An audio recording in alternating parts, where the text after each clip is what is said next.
لا ما عاد يرعبني ظلم يهددني لا شيء أخسره لا لا مهما يطول الدرب فالحق معه. Bismillahirrahmanirrahim. Assalamualaikum warahmatullahi wabarakatuh. Alhamdulillahi rabbil alamin wal aqibatu lil muttaqin wala udwana illa 'alal zalimin. Asyhadu an la ilaha illallah al malikul haqqul mubin wa asyhadu anna Muhammadar Rasulullah as-sadiqul wa'dil amin. Allahumma salli wa sallim wa barik ala hadzal nabiyil karim nabiyina Muhammadin wa ala alihi wa ashabihi wa man ittaba'ahum bi ihsanin ila yaumiddin.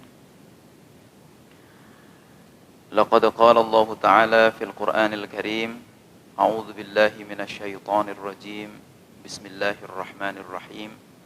Fi akhiril ayah warka'u ma'ar raqi'in. Shadaqallahul azim wa sadaqa rasuluhul karim wa nahnu ala dzalika minasy syahidin wasyakirin. Yang saya muliakan para penasehat, para sesepuh di lingkungan pimpinan cabang Muhammadiyah Lamongan, dan juga yang saya hormati pimpinan Takmir Masjid beserta pengurus-pengurusnya, yaitu Takmir Masjid Al-Azhar Muhammadiyah Lamongan, beserta para asatidz dan ustadzat, serta jamaah hadirin hadirat yang dimuliakan Allah SWT. Pertama, tentu saja kita patut bersyukur kepada Allah SWT bahwa sampai hari ini di tengah suasana yang masih di beberapa tempat musibahnya masih terus bergulir, Allah masih berkenan memberikan banyak nikmat kepada kita. Nikmat iman Islam, nikmat kesempatan, nikmat kesehatan, dan juga nikmat hadir di majelis ilmu. Yang kalau kata Rasulullah Muhammad SAW, siapa yang hadir di majelis ilmu itu akan disandingkan dengan para anbiya ketika nanti dimasukkan ke surga pada hari akhir nanti. Maka hadir di majelis ilmu ini patut juga kita syukuri sebagai nikmat Allah yang besar, karena tidak semua orang punya kesempatan untuk hadir di majelis ilmu. Salawat dan salam mudah-mudahan tetap dicurahkan kepada junjungan kita Nabi besar Muhammad sallallahu alaihi wasallam. Mudah-mudahan kita terus dapat meneladani beliau dari sunnah-sunnah beliau, baik yang sunnah qauli ataupun yang sunnah fi'ali, sunnah qauliyah ataupun sunnah fi'aliyah, sampai akhir kita nanti dipanggil oleh Allah, kita terus dapat meneladaninya dengan baik. Amin Allahumma amin. Nah, tema kita hari ini saya diminta untuk melanjutkan bab berikutnya setelah azan dan iqamah. Itu orang setelah azan dan iqamah mestinya sholat jamaah begitu. Jadi runtutannya begitu. Meskipun nanti mungkin di pertemuan-pertemuan berikutnya kita akan bahas juga sholat itu bagaimana yang sesuai dengan tuntunan Rasulullah Muhammad SAW. Mungkin di banyak tempat, di banyak majelis sudah pernah dibahas itu. Tapi kita membahasnya mungkin sebagai pendalaman saja. Mudah-mudahan dengan pendalaman itu Allah semakin memberikan petunjuk kepada kita untuk semakin ringan dalam melaksanakan kewajiban-kewajiban sholat itu. Nah, topik kita adalah hukum dan tata cara sholat berjamaah. Ini untuk beberapa hal yang terkait, banyak sekali pembahasannya. Mungkin hari ini tidak semua kita bahas, hanya yang pokok-pokok dulu yang kita bahas, misalnya tentang hukumnya, hukum sholat berjamaah. Dan yang dimaksud dengan sholat berjamaah di sini kita batasi dulu dengan sholat berjamaah untuk sholat fardu. Itu seperti apa? Nah, baik, kita mulai. Bismillahirrahmanirrahim.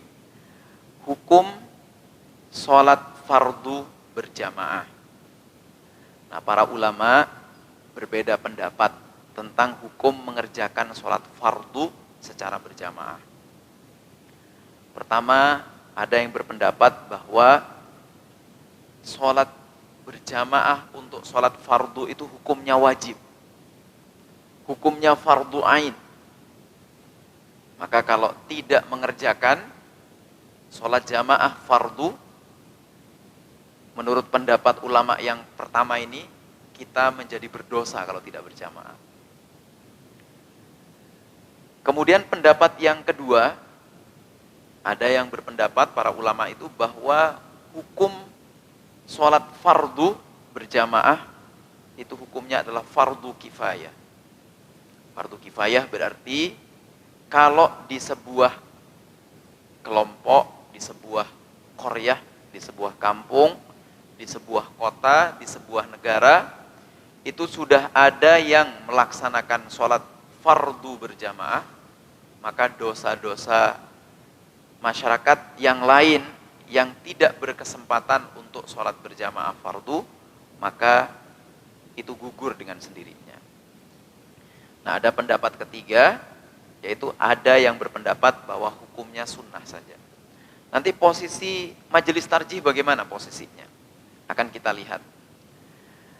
Nah, ada dalil yang terkait dengan pendapat ulama pertama bahwa sholat jamaah untuk sholat fardu itu hukumnya wajib. Apa itu? Yaitu di surah An-Nisa 102. Ini ayatnya panjang sekali, meskipun tidak terlalu panjang-panjang amat dibandingkan surah Al-Baqarah 282. Itu panjang sekali. Nah, ini inti dari Quran surah An-Nisa 102 ini, bahwa Rasulullah Shallallahu Alaihi Wasallam untuk di masa perang pun itu mewajibkan sholat jamaah. Jadi ulama yang pertama tadi berpendapat bahwa istimbat hukum dari Quran surah An-Nisa 102 ini, Rasulullah dalam kondisi perang pun itu masih berjamaah sholat. Bagaimana tidak dalam kondisi perang? Nah, ini ada tata caranya, agak detail di sini disebutkan tata caranya, bahwa ada sekelompok orang yang nanti sholat bersama Rasulullah Muhammad SAW. Nah, setelah masuk ke sujud terakhir, yang kelompok belum sholat, artinya yang menjaga supaya musuh tidak tiba-tiba menyerang, itu masuk.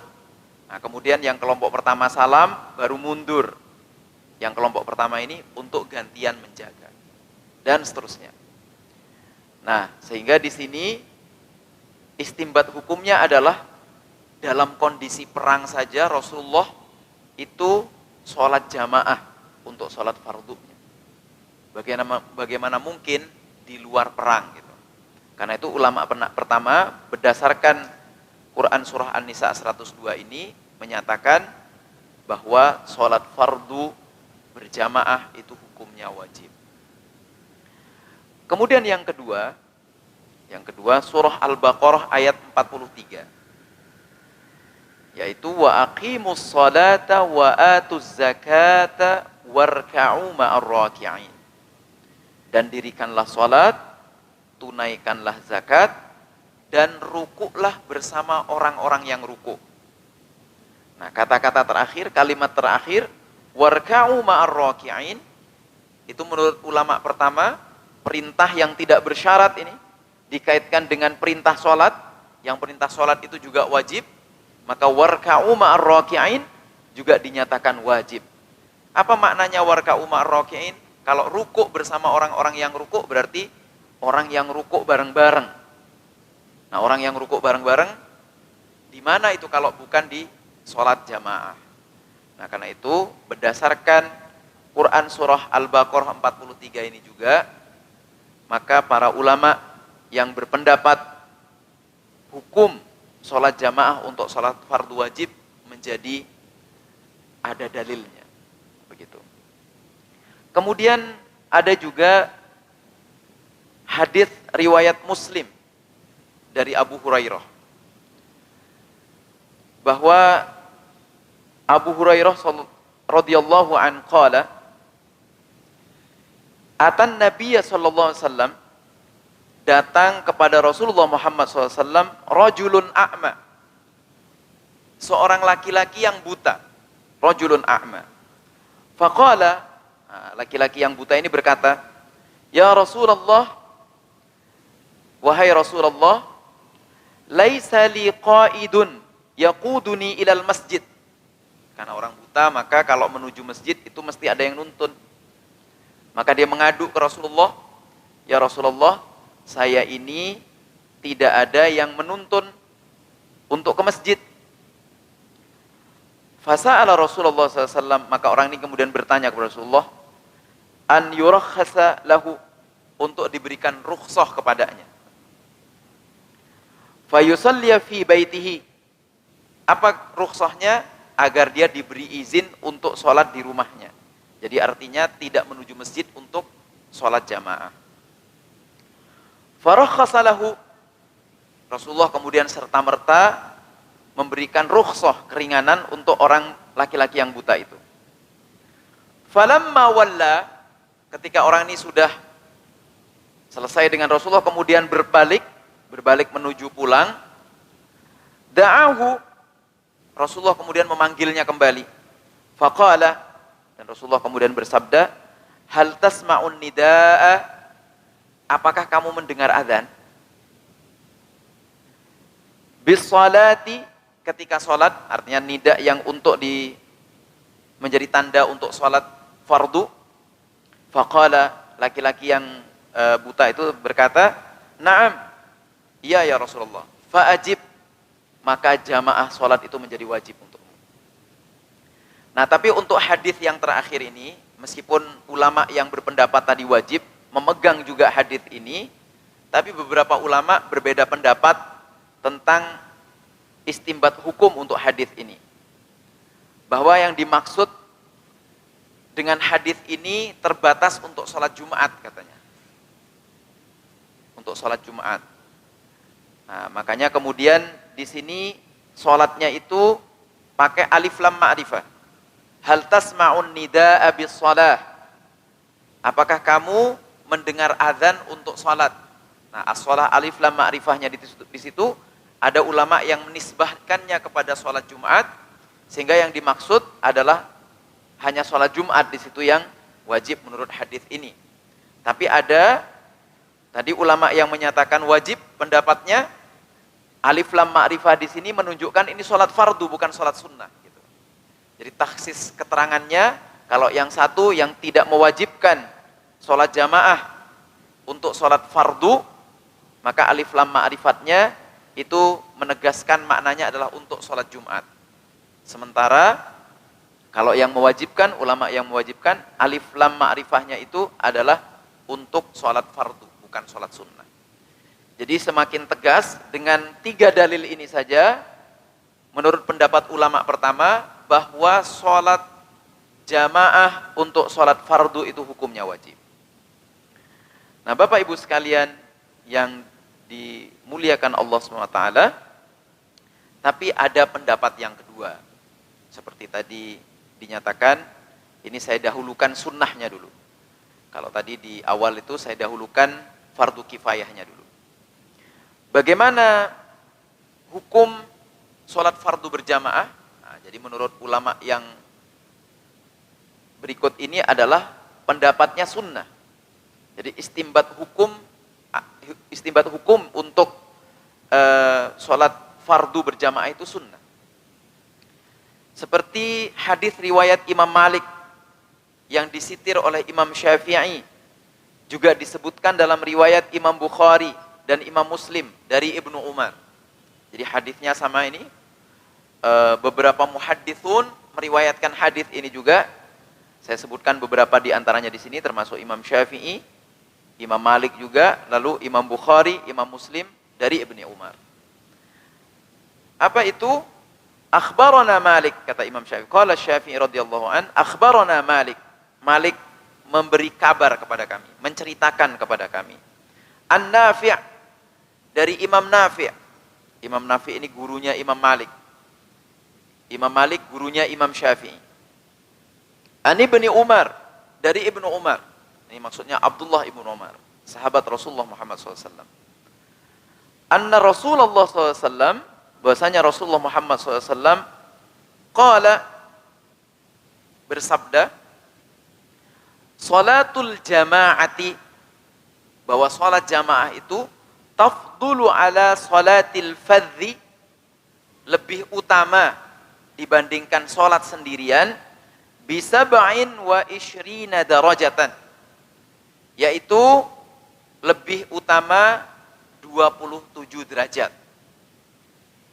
27 derajat ini ada yang mengatakan ini pahalanya, ada yang mengatakan ada derajat-derajat yang nanti akan diberikan Allah kepada orang-orang yang suka sholat fardu berjamaah. Nah, kemudian qala Syafi'i, berkata Imam Syafi'i, wala arkhasu liman qadara ala salatil jama'ati.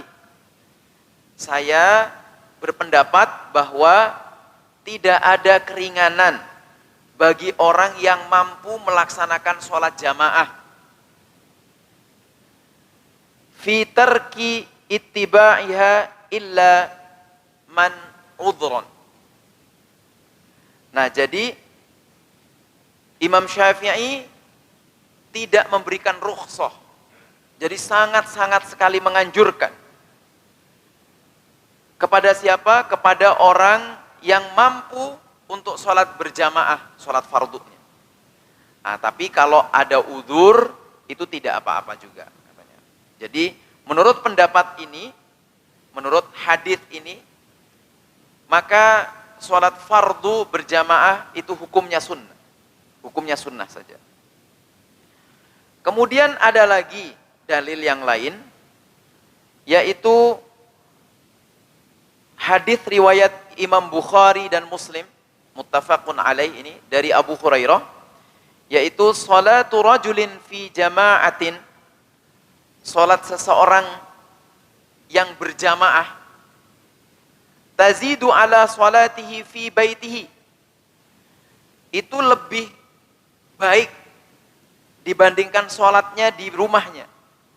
Wa salatihi fi suqihi, dan sholatnya di pasar, maksudnya ketika mungkin orang itu bekerja atau berdagang, kemudian mendengar adzan, lalu masih ada yang harus dikerjakan, maka memilih mengerjakan itu nanti sholat belakangan, kemudian tidak mengikuti sholat jamaah fardu di masjid. Bisa ba'in wa ishrina darajah, sama redaksinya yang ujungnya yaitu bisa ba'in wa ishrina darajah. Kemudian dalil sunnahnya juga yaitu dari hadis riwayat At-Tabrani dari Abdullah bin Sarjis, yaitu hadisnya adalah idza shalla ahadukum fi baitihi, barang siapa yang sudah sholat di rumahnya, thumma dakhala al-masjida, kemudian dia masuk masjid, misalnya mungkin sholat asar, kemudian setelah sholat asar di rumahnya, kemudian mau ikut pengajian ba'da asar misalnya, kok tiba-tiba itu belum selesai jamaah sholat asarnya. Wali qaumin yusalluna, nah sementara ada kaum, sekelompok orang yang masih sholat, fal yusalli ma'ahum, maka hendaklah sholat dengan mereka, takunu lahu nafilatan, maka sholatnya itu menjadi berpahala sunnah untuknya. Nah, hadirin yang dimuliakan Allah, Jadi hadis-hadis ini menegaskan bahwa hukum sholat sunnah, hukum sholat fardu berjamaah itu hukumnya sunnah. Kemudian ini hampir mirip ini. Nah kemudian hadis yang terakhir ini, yang dari Imam Tabrani, sebenarnya terjadi ketika Rasulullah haji wada. Jadi di akhir Rasulullah SAW di masa hidupnya. Nah waktu itu ada 2 orang sahabat Rasulullah yang sepertinya ketinggalan sholat fardu untuk berjamaah di masjid. Jadi mereka mengira bahwa sholat jamaah di masjid sudah usai begitu. Nah kemudian mereka masuk ke masjid, tapi Rasulullah masih mengimami. Lalu mereka duduk-duduk di belakang begitu. Nah pas duduk di belakang, Rasulullah kemudian bertanya, tolong panggil mereka katanya. Lalu dipanggil 2 orang sahabat ini, kemudian ditanya oleh Rasulullah SAW, kamu dari mana dan kenapa tadi tidak ikut sholat jamaah? Nah kata mereka bahwa mereka sholat di kendaraan. Jadi mungkin jaraknya dari Masjid Nabawi itu agak jauh, nah, karena tadi khawatir ini ketinggalan, sementara Rasulullah akan memberikan pengajian, maka mereka lalu sholat di atas kendaraannya. Nah karena itu dalam riwayat Ahmad dan At-Tirmidzi tidak disebut dengan lafal bait, tapi dengan lafal rihal. Maka kemarin lagi rame itu, shollu fi buyutikum, shollu fi rihalikum, itu maknanya hampir mirip sebenarnya. Meskipun rihal itu lebih sholat di perjalanan gitu, karena rihlah itu maknanya perjalanan. Baik,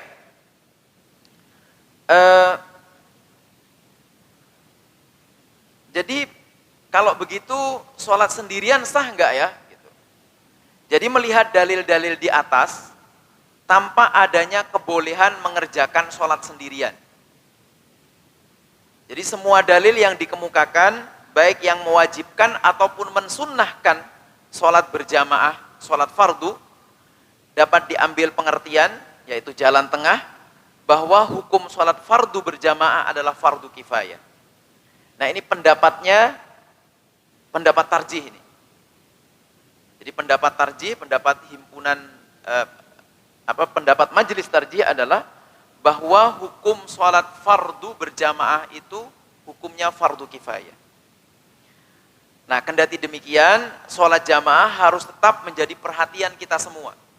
Jangan kemudian mengatakan, oh fardu kifayah udah dikerjakan oleh yang lain katanya. Maka kemudian kita tidak mengerjakannya. Nah, jadi tetap hukumnya fardu kifayah itu artinya kalau kita mengerjakan sama dapat pahala sunnah. Nah, tapi kalau kita tidak mengerjakan itu seperti tadi pendapat Imam Syafi'i, kalau enggak ada uzur maka tidak ada rukhsah sebenarnya untuk tidak mengerjakan sholat jamaah, sholat fardu itu. Nah, Bapak Ibu sekalian yang dimuliakan Allah SWT, itulah tadi tentang hukumnya, tentang hukum bagaimana sholat berjamaah untuk sholat fardu. Nah ada beberapa hal krusial lainnya yang ini sering diperdebatkan. Makmum datang saat imam ruku itu dapat 1 rakaat apa enggak sih? Ini kayaknya kok ngitung-ngitung banget gitu. Jadi ada waktu itu perdebatan, ngapain sih kita ngitung banget ruku sampai kemudian kita buru-buru ruku, lalu sudah mendapatkan 1 rakaat. Gitu. Nah bagaimana pandangan tarjih? Nah ini yang saya ambilkan dari beberapa pengertiannya. Jadi jika makmum datang ketinggalan sholat jamaah dan mendapati imam sedang ruku, lalu mengikuti ruku, maka makmum tersebut tetap memperoleh 1 rakaat sholat jamaah. Jadi misalnya kita lagi di luar situ, sudah imam membaca surat, di ujung membaca surat sudah ruku, kita masuk ke sini masih imamnya ruku, kita kemudian ruku, maka kita menurut pendapat ini adalah kita mendapatkan 1 rakaat. Gitu. Nah, ini didasarkan pada hadis riwayat Abu Dawud, Al-Hakim, dan Ibnu Khuzaimah dari Abu Hurairah. Bagaimana bunyi hadisnya? An Abi Hurairah qala, dari Abu Hurairah dia berkata, qala Rasulullah sallallahu alaihi wasallam, bersabda Rasulullah Muhammad SAW, idza ji'tum ila sholati, jika kamu datang untuk sholat berjamaah, wa nahnu sujudun, dan kami dalam keadaan sujud, fasjudu wala ta'adduha, langsunglah ikut sujud, jangan nunggu. Ada kadang-kadang ini saya beberapa kali mendapati begitu, imam di rakaat pertama sujud, kita nunggu imam sampai berdiri. Nah, itu sejatinya menurut hadis ini sebaiknya apa? Sebaiknya langsung ikut sujud. Langsung takbir, kemudian langsung menyusul sujud. Gitu. Jadi tidak perlu ditunggu sampai berdiri. Gitu. Nah, apa kaitannya dengan tadi yang rukuk kemudian dapat 1 rakaat?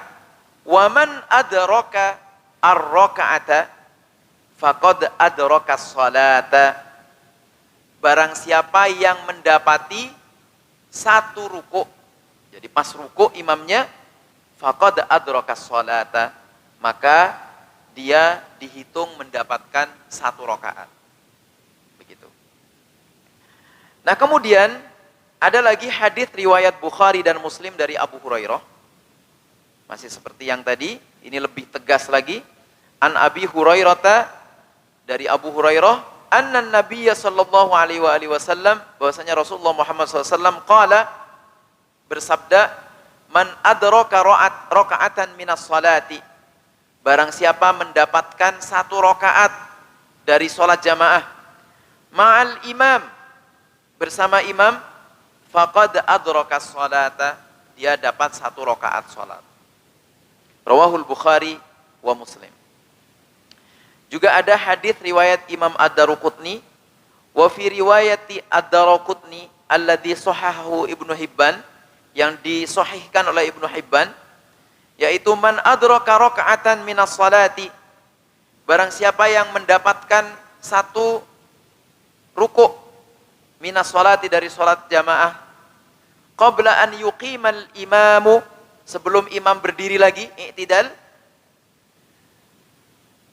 sulbahu faqad adrakaha, yakni imam i'tidal begini, sulbahu gitu. Sulbahu itu sampai imam mengangkat tangannya yang lurus dengan tulang sulbinya, faqad adrakaha, maka orang makmum itu mendapatkan 1 rakaat. Nah, bagaimana pertanyaannya dengan hadis lain bahwa tidak sah sholat seseorang yang tidak membaca Al-Fatihah? Bagaimana itu? Nah, hadis yang dibaca di atas tentang orang yang ketinggalan, makmum yang ketinggalan, kemudian masih mendapati imam yang ruku, kemudian dia ikut ruku dan dia dapat 1 rakaat. Jadi hadis itu terkait dengan orang yang tidak ketinggalan sholat berjamaah. Jadi mulai azan itu sudah di dalam masjid, iqomah juga di dalam masjid. Nah, makanya bagi yang tidak ketinggalan sholat jamaah memang harus bersegera untuk masuk ke shaf. Nah, kecuali ada udzur-udzur yang dapat dimengerti oleh syariat. Nah, ataupun secara umum, jadi hadis yang terkait Fatihah tadi, hadis yang terkait dengan orang yang ketinggalan sholat jamaah, tidak ketinggalan sholat jamaah maksudnya, ataupun sholat secara umum, baik sholat fardu ataupun sholat sunnah. Jadi kalau tidak membaca Al-Fatihah seseorang, baik dalam sholat fardu ataupun sholat sunnah, maka tidak sah sholatnya.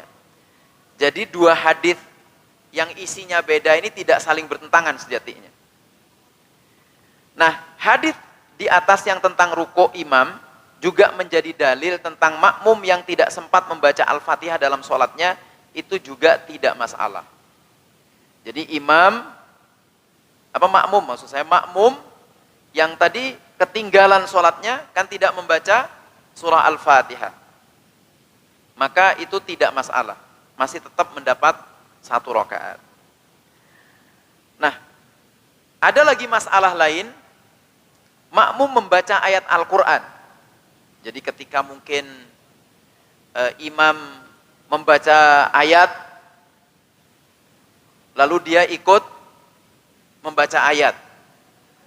Atau imam pas lagi membaca ayat, karena dia merasa belum membaca surah Al-Fatihah, dia kemudian membaca surah Al-Fatihah. Itu bagaimana itu? Nah, makmum sebenarnya hanya wajib membaca Al-Fatihah bila dalam sholat yang imam sholatnya membaca dengan jahar. Sesuai dengan riwayat hadis dari Imam Ahmad, Ad-Darqutni dan Al-Baihaqi dari Ubadah. An Ubadah taqala, dari sahabat Ubadah dia berkata, "Shalla Rasulullah sallallahu alaihi wasallam as-subha." Rasulullah Muhammad SAW salat subuh. Fathaqulat alaihil qiraat. Kayaknya dia dengar begitu ada orang membaca bacaan sambil kemik-kemik, kedengeran gitu. Kedengeran oleh Rasulullah Muhammad SAW. Falamman sarafa, ketika salatnya sudah bubar, faqala, Rasulullah kemudian bersabda, "Inni arakum taqra'un wara'a imamikum." Aku mendengar, aku melihat kamu itu membaca surat di belakang imam. Qala, maka Ubadah kemudian berkata, "Qulna ya Rasulullah, i wallahi." Ya benar ya Rasulullah. Kami tadi membaca surat gitu, atau membaca bacaan Al-Quran. Qala, kemudian Rasulullah SAW berkata, "La taf'alu." Jangan kau lakukan itu illa bi ummil Quran, kecuali membaca surah Al-Fatihah. Nah, ini para ulama berbeda pendapat ini. Tarjih kemudian memilih, apa pilihannya? Pilihan tarjih adalah makmum dalam sholat jahar, imamnya itu disarankan menunda dulu sebentar untuk tidak langsung membaca surat setelah membaca surah Al-Fatihah. Jadi jangan buru-buru.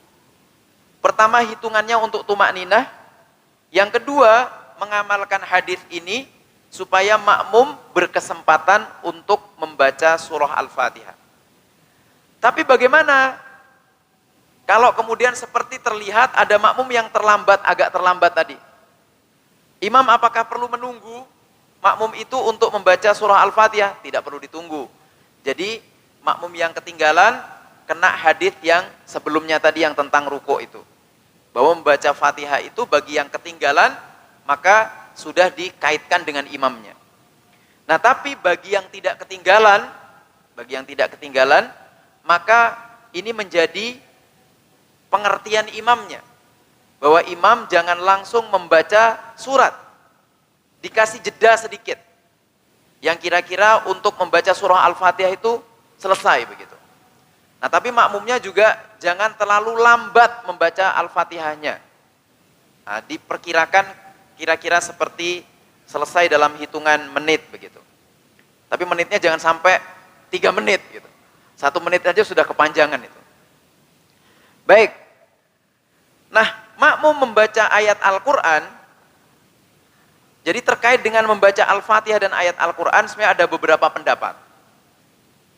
Pertama, ini pendapat-pendapat yang saya rangkum, yang kemudian tadi tarjih pendapatnya seperti tadi. Jadi pertama adalah, dalam sholat yang jahar ataupun sir, makmum cukup membaca Al-Fatihah dan bacaan lain pada saat ruku dan sujud, serta duduk di antara 2 sujud dan tasyahud. Jadi menurut pendapat pertama ini adalah bahwa seorang makmum itu cukup membaca Al-Fatihah dan bacaan-bacaan lain yang seperti bacaan ruku, bacaan sujud, bacaan di antara 2 sujud dan tasyahud. Nah, sementara bacaan ayat Al-Quran itu tidak perlu. Tidak perlu begitu. Nah, kemudian untuk pendapat kedua, pada sholat jahar, makmum tidak perlu membaca apapun yang dibaca imam secara jahar. Jadi Al-Fatihah pun tidak perlu. Ayat pun tidak perlu. Yang perlu apa? Hanya yang tidak dibaca imam secara jahar. Yaitu misalnya apa? Ya tadi bacaan ruku tetap baca. Bacaan sujud tetap baca. Duduk di antara dua sujud tetap baca. Tasyahud awal, tasyahud akhir baca. Nah, ini menurut pendapat kedua. Nah,